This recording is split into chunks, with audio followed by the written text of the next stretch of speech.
لله نحمده ونستعينه ونستغفره ونعوذ بالله من شرور أنفسنا ومن سيئات أعمالنا من يهده الله فلا مضل له ومن يضلله فلا هادي له وأشهد أن لا إله إلا الله وحده لا شريك له وأشهد أن محمدا عبده ورسوله أما بعد فإن خير الحديث كتاب الله وخير الحديث هدي محمد صلى الله عليه وسلم وشر الأمور محدثاتها وكل محدثة بدعة وكل بدعة ضلالة وكل ضلالة في النار.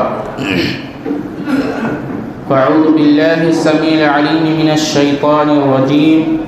بسم الله الرحمن الرحيم. وقال الله تبارك وتعالى في القرآن المجيد ومن لم يحكم بما أنزل الله فأولئك هم الكافرون. ہر قسم کی تعریف و توصیف اس رب العالمین کے لائق و زیبا ہے جس کی بے پناہ رحمتیں کائنات کے ہر ذرہ پر ہر لمحہ برس رہی ہیں. انگنت درود و سلام ہو تمام انبیاء علیہ السلام پر، خصوصاً آقا نامدار مدینہ تاجدار احمد مجتبی محمد مصطفیٰ رسول اللہ صلی اللہ علیہ وسلم پر.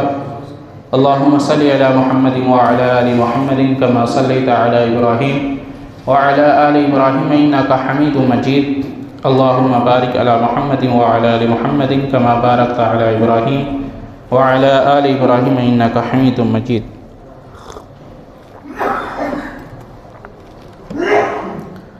محترم سامعین، جو موضوع دیا گیا ہے یہ موضوع نہایت ہی اہم ہے اور میں سمجھتا ہوں کہ اس دور حاضر میں اس موضوع کو ہر فرد کو جاننا اور اس کا علم حاصل کرنا، ان کی پہچان حاصل کرنا یہ وقت کی اہم ضرورت ہے. خوارج کی پہچان کیا ہے، ان کی صفات کیا ہیں، اس سلسلے سے ہم مختصر آج آپ کے سامنے ان کی پہچان صفات بیان کریں گے. کیونکہ وقت بہت قلیل ہے اس لیے اس میں بہت زیادہ اس کی تفصیلات بیان نہیں کی جا سکتی. بہت ہی مختصر طور پر آپ کے سامنے ان کی کچھ پہچان رکھتے ہیں. علامہ ابن تیمیہ علیہ رحمہ فرماتے ہیں جب امت میں خوارج کا معاملہ منظر عام پر آیا تو صحابہ کرام نے ان کے سلسلے میں کلام کیا، یعنی باتیں کی.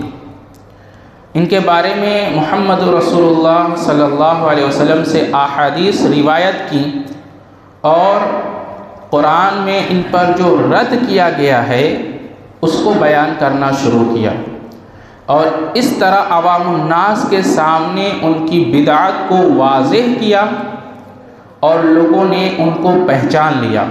یعنی اس قدر ان کو واضح کیا گیا کہ لوگوں کے اوپر اس کی بات سے، اس کے عمل سے پہچان جایا کرتا تھا کہ یہ شخص کس فہم و فکر کا حامل ہے. اس کی منہج اس کے باتوں سے، اس کے عمل سے واضح ہو جاتی تھی. سلف صالحین خوارج کے متعلق ایک دوسرے کو نصیحت کرتے رہتے تھے اور ان سے ایک دوسرے کو متنبہ کرتے، ڈرایا کرتے تھے. عبداللہ بن مبارک رحمہ اللہ علیہ فرماتے ہیں میں نے رخصت ہونے کے وقت امام اوزاعی رحمہ اللہ علیہ سے درخواست کی کہ وہ مجھے کچھ نصیحت کریں تو انہوں نے فرمایا اگر آپ مجھ سے نصیحت طلب نہیں بھی کرتے تو میں ضرور بھی ضرور آپ کو نصیحت کرتا. کیا نصیحت کرتا؟ آپ فرماتے ہیں، کہتے ہیں کہ میں نے کیونکہ تم سے ایسے شخص کے بارے میں بڑائی سنی ہے، تم اس شخص کی تعریف کرتے ہو، ایسے شخص کی تعریف تم سے سنی ہے جن کے بارے میں میرا ارادہ یہ ہے، میرا ماننا یہ ہے کہ یہ وہ لوگ ہیں جو امت کے خلاف تلوار اٹھانے کو صحیح سمجھتے ہیں اور جائز اور مباح مانتے ہیں۔ یعنی ایسے شخص کی تمہارے منہ سے ہم نے تعریف سنی، اس لیے میں چاہتا تھا کہ میں تمہیں ان کے تعلق سے تمہیں نصیحت کروں۔ تو سلف ایک دوسرے کو ان کی پہچان بتایا کرتے تھے، ان سے لوگوں کو واضح کیا کرتے تھے۔ اب آئے یہ جانے کہ خوارج ہے کون؟ خارجی وہ لوگ ہیں جنہوں نے سنت اور جماعت سے خروج اختیار کیا، یعنی نکل گئے اور مسلمانوں کی جماعت کو چھوڑ دینے کے سبب یہ دین سے باہر ہو گئے، دین سے نکل گئے۔ اس سلسلے میں علامہ شہرستانی رحمہ اللہ علیہ فرماتے ہیں، جس امام حاکم برحق پر پوری جماعت متفق ہو، اس کے خلاف جو خروج و بغاوت کرے گا اسے خارجی کہا جائے گا، کیونکہ وہ دین سے نکل گئے اور امت اسلامیہ کے بہترین لوگوں کے خلاف انہوں نے خروج اختیار کیا۔ اسی طرح سے وہ کہتے ہیں، علامہ شہرستانی فرماتے ہیں کہ ان کے خلاف جو خروج و بغاوت کرے گا اسے خارجی کہا جائے گا، خواہ یہ بغاوت خروج صحابہ کرام کے زمانے میں ہو یا ائمہ راشدین کے خلاف ہو یا اس کے بعد تابعین یا ہر زمانے کے مسلم حکمرانوں کے خلاف ہو۔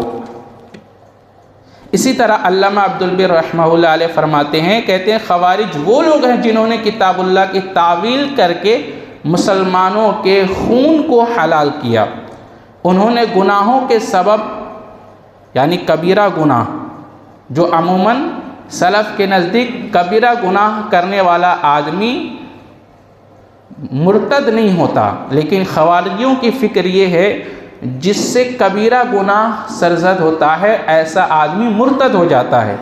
تو کہتے ہیں جنہوں نے گناہ کبیرہ کے مرتکب شخص کو کافر قرار دیا، ان کے خلاف تلوار اٹھائی، ان کی جماعت کی مخالفت کر کے حائضہ عورت پر نماز کو واجب قرار دیا، ان کے نزدیک شادی شدہ زانی پر رجم نہیں ہے بلکہ اسے حد کے طور پر 100 کوڑے مارے جائیں گے، یہ ان کا رجحان اور فتویٰ ہے۔ ان کے نزدیک شادی شدہ زانی پر رجم نہیں ہے بلکہ اسے حد کے 100 کوڑے مارے جائیں، یہ وہ کہتے ہیں۔ ان کے خیال میں صرف بہنے والا پانی یا بہت زیادہ اکٹھا پانی ہی انہیں پاک کرے گا، اس کے علاوہ اور بھی بہت سی چیزیں ایسی ہیں جن میں انہوں نے مسلمانوں کی جماعت کی مخالفت کی ہے۔ اس طرح دین میں وہ انہوں نے نئی نئی چیزیں پیدا کر کے دین سے اس طرح نکل گئے جیسے شکار سے تیر نکل جاتا ہے، شکار سے تیر پار ہو جاتا ہے۔ خوارج کی مذمت پر تواتر کے ساتھ، کثرت کے ساتھ احادیث مروی ہیں۔ ہم ان کی بعض اہم صفات پر آپ کے سامنے ذکر کرنے جا رہے ہیں۔ یہ ہمیشہ فتنوں کے وقت ظاہر ہوتے ہیں، عموماً یہ ہمارے درمیان نظر نہیں آتے، آپ اور ہم ان کو عموماً ان کو پہچانا نہیں جاتا، یہ ظاہر نہیں ہوتے۔ ان کی جماعت فتنوں کے وقت میں جب گھمسان کی لڑائی ہوتی ہے، جب گھمسان کے فتنے ہوتے ہیں، جب اختلافات شدت اختیار کر جاتی ہے، تب یہ ظاہر ہوتے ہیں۔ حضرت ابو سعید خدری رضی اللہ تعالیٰ عنہ سے روایت ہے، انہوں نے رسول اللہ صلی اللہ علیہ وسلم کو فرماتے ہوئے سنا، لا تقوم الساعة حتى تقتتل فئتان عظیمتان دعواہما واحدۃ تمرق بینہما مارقۃ یقتلها اولی الطائفتین بالحق۔ کہا قیامت اس وقت تک قائم نہیں ہوگی جب تک ایسی دو بڑی جماعتیں آپس میں جنگ نہ کر لیں جن کا دعویٰ ایک ہی ہوگا، ان کے درمیان ایک فرقہ جدا ہو جائے گا اور اس کو ان دونوں جماعتوں میں سے وہ جماعت قتل کرے گی جو حق سے زیادہ قریب ہوگی۔ کون قتل کرے گی؟ جو حق سے زیادہ قریب ہوگی۔ یہ لفظ یاد رکھیے گا، ان کو وہ قتل کرے گی جماعت جو حق سے زیادہ قریب ہوگی۔ یہ وہ لفظ یاد رہے گا نا، اس کو دماغ میں بٹھا لیجئے، ان کو وہ جماعت قتل کرے گی جو حق سے زیادہ قریب ہوگی۔ اس حدیث کو عبدالرزاق کے اندر انہی طریق سے، اور امام احمد نے مسند احمد میں شیخ شعیب ارناؤت نے اس کو صحیح کہا ہے۔ دوسری روایت حضرت ابو سعید خدری رضی اللہ تعالیٰ عنہ سے ہے، کہتے ہیں رسول اللہ صلی اللہ علیہ وسلم نے فرمایا یخرجون علی حین فرقۃ من الناس، یہ خوارج لوگوں کی باہمی اختلاف اور پھوٹ کے زمانے میں ظاہر ہوں گے۔ ایک دوسری روایت میں ہے اختلاف کے وقت ایک فرقہ ان کے درمیان سے جدا ہو جائے گا اور ان کو ان دونوں جماعتوں میں سے وہ جماعت قتل کرے گی جو حق سے زیادہ قریب ہوگی۔ اس حدیث کو مسلم نے کتاب الزکوٰۃ میں ایسے ہی ذکر کیا، حدیث نمبر 1064 پر۔ تو یہ اچھے سے یاد رکھے، ان کو وہ جماعت قتل کرے گی جو حق سے زیادہ قریب ہوگی۔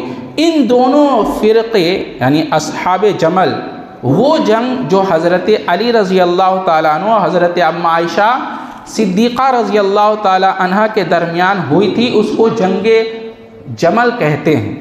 جمل اس لیے کہ اس میں حضرت ام عائشہ اونٹ پر سوار تھی، جمل منے اونٹ ہوتا ہے۔ تو جنگ جمل اور اسی طرح اصحاب صفین، صفین وہ جنگ ہے جو حضرت علی رضی اللہ تعالیٰ عنہ اور حضرت معاویہ رضی اللہ تعالیٰ عنہما کے درمیان ہوئی تھی۔ اور اس پھوٹ اور اختلاف کے وقت جو فرقہ جدا ہو گیا ان سے، اس پھوٹ اور اختلاف کے وقت میں جو فرقہ ان سے جدا ہوا، جو ان سے الگ ہوا، وہ خوارج تھے۔ وہ کون تھے؟ خوارج تھے۔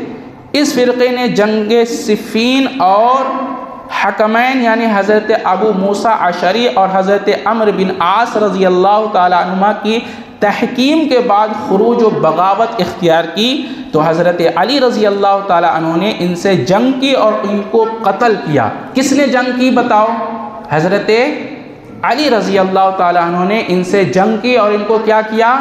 ان کو قتل کیا۔ اب حدیث میں آپ نے کیا پڑھا؟ ان کو وہ قتل کریں گے جو حق سے زیادہ قریب ہوں گے۔ تو معلوم کیا ہوا کس کی جماعت حق سے زیادہ قریب تھی؟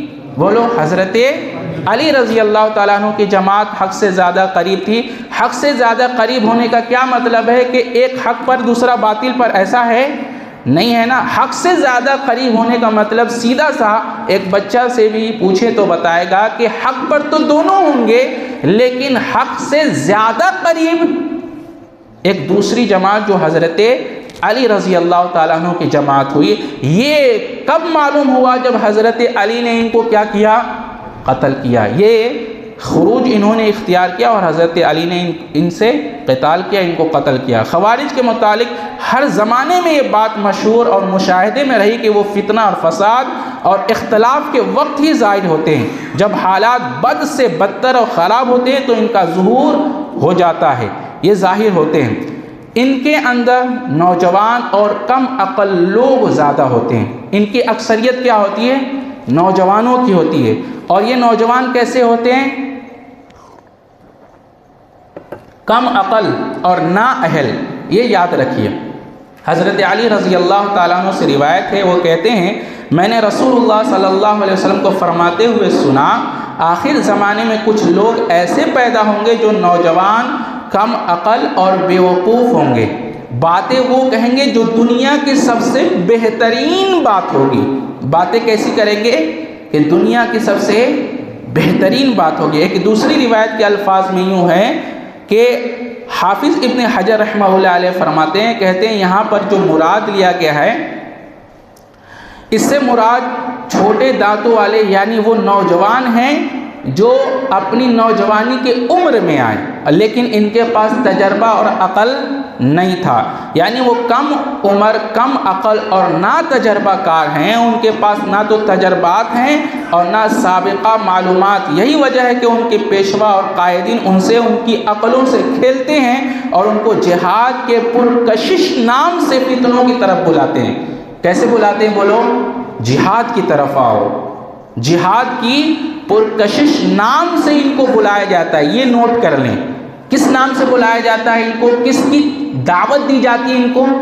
کس کی جہاد کی دعوت دی جاتی ہے، جہاد کی پرکشش نام سے ان کو بلایا جاتا ہے اور ان کو فتنوں کی طرف دعوت دی جاتی ہے، اور دین کے نام سے تکفیر اور زمین میں فساد کی دعوت دی جاتی ہے۔ فساد کی دعوت کس نام سے دی جاتی ہے؟ بولو، جہاد کی نام سے دی جاتی ہے۔ تو ان کے اندر کم عقل، نا تجربہ کار اور بے شعور نوجوان ان کی اکثریت ہوتی ہے۔ تیسری چیز جو ان کی صفت ہے، جہالت، غلط فہمی اور علم اور اہل علم سے دوری۔ یہ بہت اہم ہے، بہت غور سے سنیں اس کو اور یہاں سے لے کر جائیں۔ یہ تمام خوارج کی نمایاں صفت ہے۔ ان کی صفات جو پچھلے گزری ہیں ان کے ساتھ ساتھ کہ یہ کم عقل اور نا تجربہ کار اور یہ نا اہل لوگ ہیں۔ ابو ذر رضی اللہ تعالیٰ عنہ سے روایت ہے، رسول اللہ صلی اللہ علیہ وسلم نے فرمایا میرے بعد میری امت سے، یا یہ فرمایا کہ عنقریب میرے بعد میری امت میں ایسے لوگ ہوں گے جو قرآن پڑھیں گے۔ کیا پڑھیں گے؟ قرآن پڑھیں گے، لیکن وہ ان کے حلق سے نیچے نہیں اترے گا، اور دین سے وہ ایسے نکل جائیں گے جیسے تیر شکار سے نکلتا ہے، اور دوبارہ وہ دین میں نہیں آئیں گے۔ وہ ساری مخلوق سے بدتر ہوں گے۔ کیا فرمایا؟ وہ ساری شر الخلق والخلقہ ہوں گے، تمام مخلوق میں سب سے بدترین مخلوق ہوں گے۔ کون لوگ ہوں گے؟ یہ لوگ ہوں گے۔ حضرت ابو سعید خدری رضی اللہ تعالیٰ عنہ سے روایت ہے، اس کے الفاظ یوں ہیں، وہ فرماتے ہیں یقرؤون القرآن لا یجاوز حناجرہم، وہ قرآن مجید کی تلاوت بھی کریں گے۔ وہ کیا کریں گے؟ بولو، قرآن مجید کی تلاوت کریں گے لیکن قرآن ان کے حلق سے نیچے نہیں اترے گا۔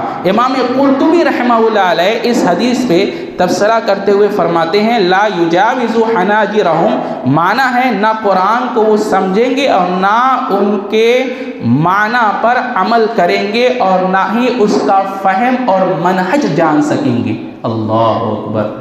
قرآن کا فہم وہ نہیں جان سکیں گے، قرآن کا معنی اور فہم وہ اس کی تعویلات منہج سلف پر نہیں کریں گے، بلکہ اپنی عقل اور اپنے نفس کی بنیاد پر کریں گے۔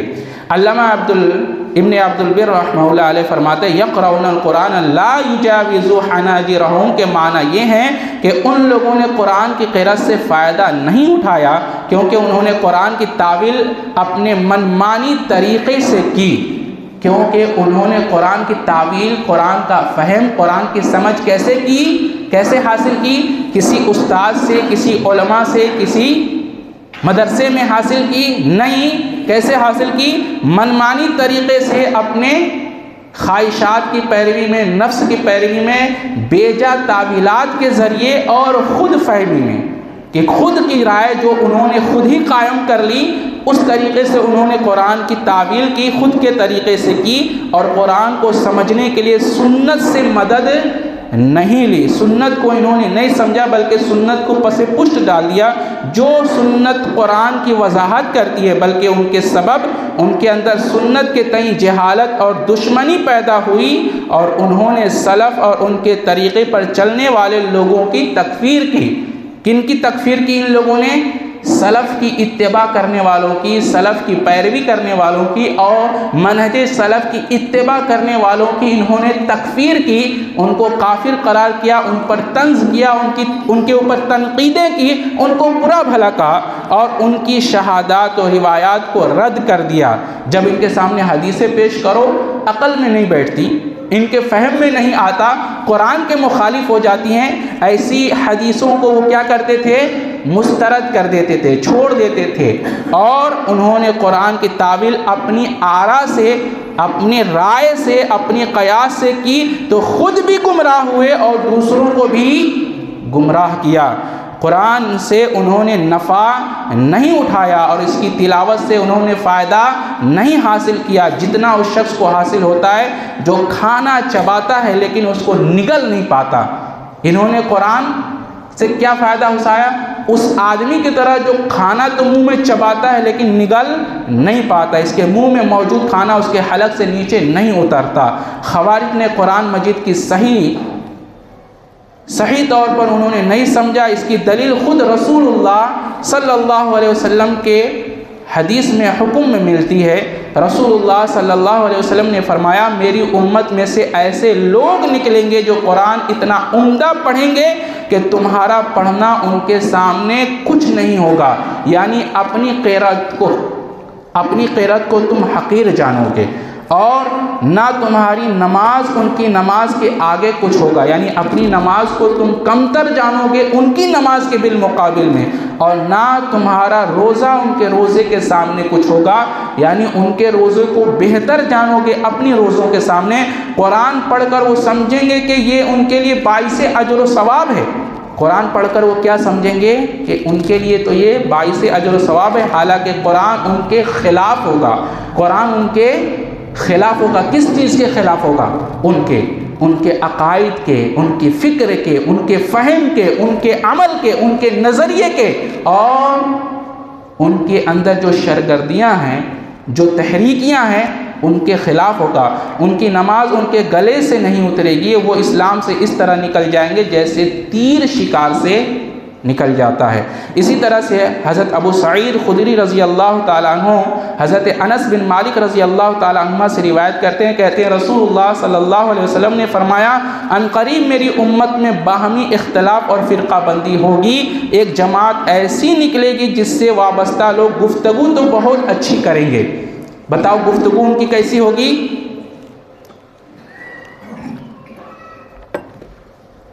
باتیں تو تمہیں ان کی بہت اچھی لگے گی، اور ان کے عمل کو بھی تم اپنے عمل سے بہتر جانو گے، عمل بھی تم سے بہتر ہوں گے اور ان کی باتیں بھی تم سے بہتر ہوگی۔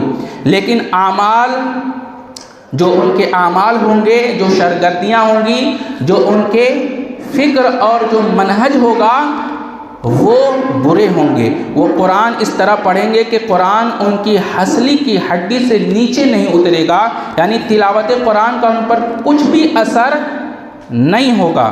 وہ اللہ کی کتاب کی طرف لوگوں کو بلائیں گے۔ کس کی طرف بلائیں گے؟ اللہ کی کتاب کی طرف بلائیں گے۔ غور کیجئے گا، ایک ہی بات ہے، اللہ کی کتاب سنت نہیں ہے۔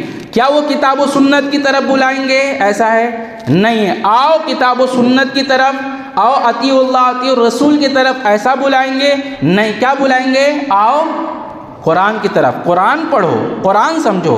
تو بلائیں گے کس کی طرف؟ کتاب اللہ کی طرف بلائیں گے، لیکن قرآن کی کوئی بات ان کے اندر نہیں پائی جائے گی۔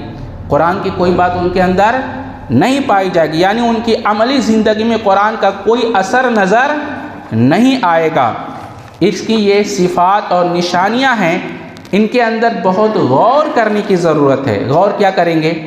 غور یہ کرنا ہے کہ ان کی اہم صفات میں سے یہ صفات ہے کہ بظاہر ان کی نمازیں، ان کی چال ڈھال، ان کی باتیں بہت اچھی معلوم ہوں گی لوگوں کو، لیکن اندرونی ان کا اتنا ہی خراب ہوگا۔ ظاہری جتنا اچھا ہوگا، جتنی باتیں، جتنی ان کی زبان اور جتنی ان کی نمازیں روزے وغیرہ اچھے دکھیں گے، باطن اتنا ہی ان کا برا ہوگا۔ قرآن سے ان کی جہالت کی بعض مثالیں میں آپ کے سامنے پیش کروں۔ علامہ ابن تیمیہ رحمہ اللہ علیہ کہتے ہیں ان کی بدعت کی اصل کے بارے میں فرماتے ہیں کہ ان کی بدعت کی اصل قرآن کے بارے میں ان کی سمجھ ہے، یعنی انہوں نے قرآن کو سمجھنے میں غلطی کی، قرآن کی آیتوں کی غلط تعویلات کی۔ حافظ ابن حجر رحمہ اللہ علیہ فرماتے وہ لوگ قرآن کے حقیقی معنی و مراد کو چھوڑ کر قرآن کی منمانی تعویلات کرتے تھے اور اپنی رائے پر اڑے رہتے تھے اور اسی کو ترجیح دیتے تھے۔ یعنی ان کو بتاؤ کہ سلف نے، صحابہ نے اور تابعین نے، تبع تابعین نے، ائمہ مفسرین نے اس آیت کا مفہوم یہ سمجھایا اور یہ بتایا ہے، ماننے کو تیار نہیں ہوں گے۔ وہ اپنی تعویل اور اپنی رائے کو بہتر جانیں گے تمام اہل علم کی رائے سے۔ اللہ اکبر۔ اب سمجھاتے رہیں، بتاتے رہیں، سلف یہ بتا رہے ہیں، علماء یہ بتا رہے ہیں، ائمہ مفسرین نے یہ لکھا ہے، لیکن وہ اپنی رائے کو جو قرآن سے انہوں نے خود ہی کڑھ لیا ہے، خود ہی سمجھ لیا ہے، جن کے اوپر ان کے پاس کوئی مضبوط دلیل نہیں ہے، کوئی سند نہیں ہے، اس کو وہ بہتر جانیں گے کس کی رائے سے؟ علماء کی رائے سے۔ سلف کی رائے سے، ائمہ مفسرین کی رائے سے بہتر جانیں گے۔ ان کی زبردست جہالت اور غلط فہمی کی ایک دلیل ان کی زبان درازی ہے کہ وہ مسلمانوں کی تکفیر کرتے تھے، ان کا خون بہانے کو مباح اور جائز قرار دیتے تھے۔ مسلمان جانے اور سمجھے جانے والے جو مسلمان ہیں عموماً، جس کو ہم اور آپ مسلمان جانتے اور سمجھتے ہیں، ان کی کیا کرتے ہیں؟ وہ تکفیر کرتے ہیں۔ تکفیر مطلب ان کو کہتے ہیں کہ یہ مسلمان نہیں ہیں، یہ کافر ہیں اور ان سے قتال کرنا جائز ہے۔ سب سے پہلے اگر ہمیں طاقت ملی تو انہی لوگوں کو قتل کریں گے، یہ کہتے ہیں۔ اسی طرح سے ان کی جہالت کی سب سے بڑی دلیل اور کیا ہے؟ یہ علماء سے دور رہتے ہیں، یہ علماء کو اپنے نزدیک نہیں کرتے ہیں۔ آپ کو ایک بہت اہم بات بتاتا چلوں، وقت کم ہے۔ ان کی کل تعداد 6000 تھی۔ جب حضرت علی رضی اللہ تعالیٰ عنہ ان سے بات کرنے کے لیے گئے تھے، کس معاملے میں؟ کہ تمہارا کیا اعتراضات ہے حضرت علی سے؟ ان کے اعتراضات جب پوچھنے کے لیے گئے تھے اور ان سے جب ان کے اعتراضات اور غلط فہمی کو دور کرنے کے لیے گئے تھے، تو اس وقت ان کی جماعت کل 6000 تھی، جس پر حضرت ابن عباس نے ان کے اعتراضات سنے۔ 3 اعتراضات تھے، اس کا جواب حضرت ابن عباس نے دیا کتاب و سنت کی روشنی میں۔ اسی وقت 2000 خارجی فوراً حقیقی طور پہ مسلمان ہو گئے اور پلٹ گئے، لیکن 4000 پھر بھی وہ اپنی رائے کو چھوڑنے کے لیے تیار نہیں تھے۔ اور حضرت ابن عباس جب ان کے پاس گئے تھے، ایک روایت ہے، حضرت عبداللہ بن شداد رضی اللہ تعالیٰ عنہ راوی ہیں، کہتے ہیں کہ جب حضرت ابن عباس رضی اللہ تعالیٰ عنہ ان خوارجیوں کی جماعت کے پاس گئے تو میں بھی ان کے ساتھ لگ گیا، اور میں بھی ان کے ساتھ گیا۔ تو جب ہم ان کی جماعت میں پہنچتے ہیں تو ان میں کا جو ایک شخص تھا وہ کھڑا ہوا اور کہا کہ جو ہمارے پاس ہمارے درمیان آئے ہیں، کیا میں ان کی تعارف قرآن سے تمہیں نہیں کرواؤں؟ یعنی حضرت ابن عباس کا تعارف وہ کیا کہا؟ ان کی پہچان میں تمہیں قرآن سے کرواتا ہوں۔ اور قرآن سے کیا اس نے تعارف کروائی؟ کہا یہ وہ لوگ ہیں جس کے بارے میں اللہ نے کہا کہ قوم خصیمون، یہ جھگڑالو لوگ ہیں۔ اللہ اکبر! کس کو کہا؟ مفسر قرآن حضرت ابن عباس رضی اللہ تعالیٰ عنہ کو کہا کہ یہ جھگڑالو قوم ہیں، جھگڑالو لوگ ہیں۔ ان کے نزدیک اتنی بڑی جماعت میں کوئی بھی صحابہ کرام کا شاگرد نہیں تھا، کسی نے صحابہ کرام سے علم حاصل نہیں کیا تھا۔ یہ قرآن کو خود ہی پڑھتے اور خود ہی اس سے فہم اور اس کی تعویلات کیا کرتے تھے، اس کو سمجھا کرتے تھے، اپنی عقل کی بنیاد پر، اپنی خواہش کی بنیاد پر، اپنی سمجھ کی بنیاد پر اس کو سمجھا کرتے تھے۔ اور قرآن کی وہ آیتیں جو کافروں کے بارے میں نازل ہوئی تھیں، جو کافروں کے لیے تھی، اس کو مسلمانوں پہ فٹ کیا اور مسلمانوں کی تکفیر کی، ان کو کافر قرار کیا۔ اس طرح وہ وقت کے حاکم اور خلیفہ کے خلاف بھی جنگ کیا اور وقت کے علماء کو بھی کافر کہا۔ آئی بات سمجھ میں؟ ان کو انہوں نے ذلیل کیا۔ اچھا، یہاں پر مفسر نے اس حدیث کی شرح میں بڑی عجیب بات لکھی ہے، بہت غور سے سنیے۔ کہتے ہیں کہ یہ حضرت ابن عباس کو یہ کیوں کہا کہ یہ قوم خصیمون ہے، جھگڑالو قوم ہے؟ اس سے ان کا تعارف کیوں کروایا؟ اس لیے کہ یہ آئے تھے ان کی اصلاح کرنے کے لیے، اور کس کی روشنی میں؟ کتاب و سنت کی روشنی میں۔ اور جانتے تھے کہ یہ صحابہ کرام میں وہ صحابی رسول ہیں جو قرآن کے سب سے بڑے عالم ہیں، سب سے بڑے مفسر ہیں، تو یہ نہیں چاہتے تھے کہ ان کی باتوں کا اثر عوام پر ہو، لہٰذا ان کی ذات کو مجروح کر دیا جائے۔ آئی بات سمجھ میں؟ علماء کی ذات کو مجروح کر دینے کے بعد عوام کو بڑے آسانی کے ساتھ اپنی جھانسے میں لیا جا سکتا ہے، اس لیے وہ اٹھ کر فوراً تعارف کروایا، اور تعارف میں قرآن کی آیت کا مفہوم پیش کیا کس پر؟ حضرت ابن عباس پر۔ آئی بات سمجھ میں؟ کہا قرآن سے ہم اس کا تعارف پیش کرتے ہیں۔ تو ہر بات میں قرآن کی آیت تو پیش کرتے تھے، لیکن اس آیت سے مراد اور مفہوم غلط بیان کرتے تھے۔ ایک دفعہ کا واقعہ مجھے یاد آ رہا ہے، حضرت علی رضی اللہ تعالیٰ عنہ ممبر پر کھڑے ہو کر خطبہ دے رہے ہیں، ادھر سے آواز اٹھی ان الحکم الا للہ، لا حکم الا للہ کی آواز اور صدائے بلند ہونے لگی کہ حکم صرف اللہ کا چلے گا۔ اس پر حضرت علی رضی اللہ تعالیٰ عنہ منبر پہ تھے اور وہ فرماتے ہیں کہ دیکھو یہ بات تو حق ہے لیکن اس سے مراد غلط لیا جا رہا ہے، اس کا مقصد اور مفہوم غلط بیان کیا جا رہا ہے۔ آئی بات سمجھ میں؟ تو ایک بات اور کہتے ہیں وہ لے کر جائیے، وَمَن لَّمْ يَحْكُم بِمَا أَنزَلَ اللَّهُ فَأُولَٰئِكَ هُمُ الْكَافِرُونَ، جو اللہ کی نازل کیے ہوئے احکام کے مطابق فیصلہ نہ کرے وہی تو کافر ہے۔ یہ آیت پیش کرنے والا اور اس آیت کی پیش کرنے کے بعد صحابہ کرام کی جماعت کو اور جو صفین اور جنگ جمل میں شامل ہوئے ان کو کافر کہنے والا کوئی صحابی نہیں تھا، یہ خارجی لوگ تھے، یہ خارجی تھے۔ اس آیت سے استدلال کرنے والا خارجی تھا، ان الحکم الا للہ کا نعرہ لگانے والا خارجی تھا، ان آیتوں کو پیش کرنے والا خارجی تھا، اور انہی آیتوں کے پیش نظر میں انہوں نے صحابہ کی بڑی جماعت کو کافر قرار دیا اور ان سے قتال کیا۔ اس سلسلے میں ایک اور بڑی لمبی روایت ہے، اس پر آخر میں محدثین کی تشریحات ہیں، میں چاہتا ہوں وہ پیش کر دوں، بہت اہم ہے۔ آپ بار بار وہ آیتیں وہ حدیثیں سنتے ہوں گے، حضرت عبداللہ بن مسعود رضی اللہ تعالیٰ عنہ والی وہ حدیث ہے جس میں آپ دیکھتے ہیں کہ مسجد میں حلقہ بنا کر کچھ لوگ تسبیحات پڑھتے تھے۔ حضرت عبداللہ بن مسعود رضی اللہ تعالیٰ عنہ کے پاس جا کر کہتے ہیں، وہ کہتے ہیں کہ تم اگر اپنے گناہ گنتے تو میں سمجھتا ہوں کہ اللہ تعالیٰ کیا کرتا، میں ضمانت لیتا ہوں کہ اللہ تمہارے گناہ بخش دیتا۔ اس کے آخر میں تشریحات میں راوی کہتے ہیں کہ عبداللہ بن مسعود رضی اللہ تعالیٰ عنہ نے کہا تھا، میں دیکھتا ہوں کہ تم میں سے زیادہ تر لوگ وہ ہیں جو جن کی قرأت، جن کی قرآن ان کے حلق سے نیچے نہیں اترتی، اور وہ لوگ ہوں گے جو دین سے نکل جائیں گے۔ اور کہتے ہیں راوی حدیث کہ ہم نے دیکھا ان خارجیوں سے جب ہم لوگوں نے جنگ کیا، جو یہاں موجود تھے نا وہی وہاں پر ہم پر تیر برسا رہے تھے۔ اللہ اکبر! کہاں؟ یہ صحابہ کرام پر خارجیوں کی جماعت میں وہی لوگ شریک تھے اور صحابہ کرام پر تیر برسا رہے تھے جن کو عبداللہ بن مسعود نے منع کیا تھا۔ تو کہنے کا مطلب مقصد یہ ہے کہ دین کے اندر صحیح راہ روی اور صحیح فکر کا اختیار کرنا، اس کا علم حاصل کرنا یہ وقت کا اہم فریضہ ہے۔ اور 4 باتیں کہتا ہوں، یہ لے کر اٹھیے تو انشاءاللہ تبارک و تعالی ہمیں منہج سلف کو سمجھنے اور دیگر جو منہج سلف سے الگ ہوئے ہیں ان کو جاننے میں ہمیں مدد ہوگی۔ 4 چیزوں کو لازم پکڑیے۔ نمبر 1 الجماعہ، اپنی جماعت کو، اپنی جماعت سے کبھی بھی متنفر نہ ہوئیے۔ دوسرا العلماء، اپنے امام اور علماء کو لازم پکڑیے، ان سے کبھی بھی متنفر نہ ہوئیے۔